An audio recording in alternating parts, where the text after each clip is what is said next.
नमस्कार, आप देख रहे हैं न्यूज़ 21 और मैं हूं आपके साथ खुशबू सिंह। अब खबरें अन्य राज्यों से। दक्षिण विधानसभा उपचुनाव में कांग्रेस उम्मीदवार आकाश शर्मा ने अपनी जीत का दावा करते हुए कहा कि ये चुनाव दो व्यक्तियों के बीच है, जहां दो पार्टियों के उम्मीदवार आमने सामने हैं। उन्होंने खुद को एक मध्यम वर्गीय परिवार के युवा नेता के रूप में पेश करते हुए कहा कि वे हमेशा युवाओं के लिए मुखर रहे हैं। आकाश शर्मा ने कहा, बीजेपी के उम्मीदवार सुनील सोनी सांसद रहे हैं, लेकिन उन्होंने दक्षिण विधानसभा की जनता के लिए कुछ भी महत्वपूर्ण नहीं किया। बलि बकरे वाले बयान पर शर्मा ने स्पष्ट किया है कि उन्हें बलि का बकरा नहीं बनाया गया। उन्होंने पार्टी से टिकट पाने के लिए संघर्ष और तैयारी की है। ये चुनाव जनता का है, न कि सुनील सोनी का। अपने काम और योजनाओं के बारे में बात करते हुए आकाश शर्मा ने कहा कि वे दक्षिण विधानसभा के विकास और जनता की समस्याओं को प्रमुखता से उठाएंगे। रायपुर से ब्यूरो रिपोर्ट। उपचुनाव में नामांकन दायर करके हमारे साथ मौजूद है आकाश शर्मा जी, उनसे जानेंगे। अब नामांकन दायर हो चुका है और काफ़ी जो है उपचुनाव को लेकर सरगर्मी तेज हो गई। काफ़ी बड़ा प्रदर्शन भी आपको लोग को देखने, एक महान रैली भी देखने को मिली।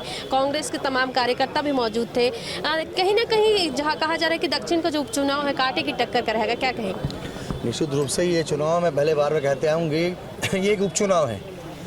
ये चुनाव न किसी दिल्ली का चुनाव है, न ये चुनाव राज्य का सरकार बनाने का चुनाव। ये चुनाव दक्षिण विधानसभा का चुनाव है, जहाँ पर ये मूलभूत सुविधा दक्षिण विधानसभा की गलियों का, मोहल्लों का चुनाव है। ये चुनाव जो है एक ऐसे दो व्यक्ति का चुनाव है। एक तरफ कांग्रेस पार्टी ने एक युवा मुझे टिकट बनाया है, जहाँ पर मैं हमेशा, मेरी पहचान रही है कि मैं युवा और छात्रों के मुद्दे पर मुखर होकर हमेशा काम किया हूँ।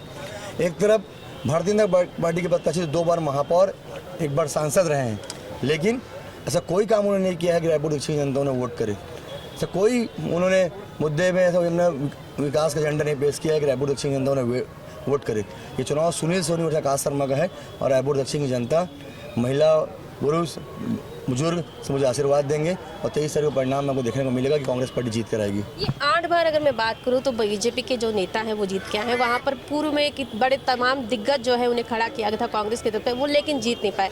आपको जो है यहाँ पर उसमें उपचुनाव में शामिल किया गया है, लेकिन बीजेपी कह रही है कि कहीं ना कहीं बलि का बकरा बनाया गया कांग्रेस की तरफ से, क्या कहेंगे? मैं तो नहीं कहता हूँ कि बलि का बकरा बनाएगा। मैं इस चुनाव में तैयारी करके, संघर्ष करके मैं पार्टी से टिकट मांगा था और कांग्रेस पार्टी का धन्यवाद देता हूं कि मध्यम वर्गीय परिवार के लड़के को, एक कार्यकर्ता को चुनाव देने का काम किए। ये बार बार जो कही जाती है कि दक्षिण विधानसभा गढ़ है किसी का घर, वहाँ के मतदाता किसी का गुलाम नहीं है। कि 2 माह पूर्व आपने निष्क्रियता के आधार पर सुनील सोनी जी का टिकट काट दिया था, अब फिर उसी चेहरे को लेकर आप आ गए हैं कि इसे जिताइए बोल के। तो कोई विधानसभा की जो जनता थी किसी का गुलाम नहीं होती है। ये चुनाव सुनील सोनी का चुनाव है। चुनाव उस चेहरे का चुनाव है जिसने अपने महापौर कार्यकाल में संसदीय कार्यक्रम से कोई कार्य नहीं किया है। ये चुनाव नए उनके चुनाव है। ये चुनाव रायपुर दक्षिण जो है सांस्कृतिक विरासत का जगह है, जहाँ पर अयोध्या के जैसे धर्म और संस्कृति का एक बड़ा इतिहास रहा है।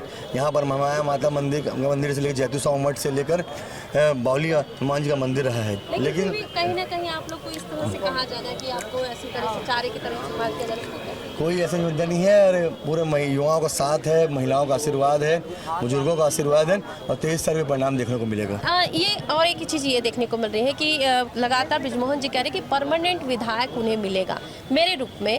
ये जो रहेंगे ये भी रहेंगे, लेकिन मैं परमानेंट रूप से दक्षिण की जनता के साथ खड़ा रहूँगा। उनके जितना भी सहयोग रहेगा वो मैं करता रहूँगा। उसको लेकर क्या?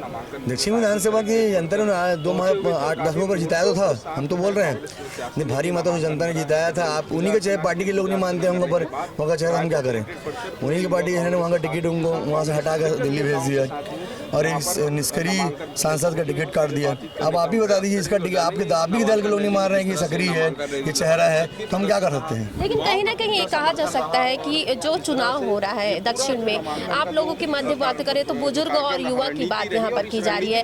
ये भी कह रहे हैं कि दक्षिण की जनता आकाश शर्मा को नहीं जानती, उसको लेकर क्या? मैं दक्षिण विधानसभा की जनता को जानती है। ये 2 ब्रिमोहन जो होते ही बोलने वाले, वहाँ के मुद्दे, वहाँ के छात्रों के मुद्दे, वहाँ के युवाओं के मुद्दे पर मैंने हमेशा काम करने का काम किया है और जिसका नतीजा में जनता जो जानती है इसका रिजल्ट वो 23 तक दिख जाएगा। तो आम जनता के लिए इसमें क्या योजना लेके जाए? दक्षिण का विकास का मॉडल लेके जाएंगे। जहाँ दक्षिण का विकास नहीं हुआ वहाँ काम करेंगे। दक्षिण की जनता के समक्ष विकास लेकर जाएंगे और कहीं ना कहीं जो दक्षिण में जिस तरीके से चुनाव यहाँ पर होता नजर आया, कहीं ना कहीं कांग्रेस और बीजेपी के मध्य काफी जोश शोर से लड़ाई भी देखने को मिल सकती है और कहीं ना कहीं विचारों को मतभेद भी देखने को मिल सकता है। लेकिन जिस तरीके से तमाम दोनों ही पक्ष एक दूसरे पर आरोप प्रत्यारोप लगा रहे हैं लेकिन कहीं ना कहीं उपचुनाव काफ़ी गर्मजोशी से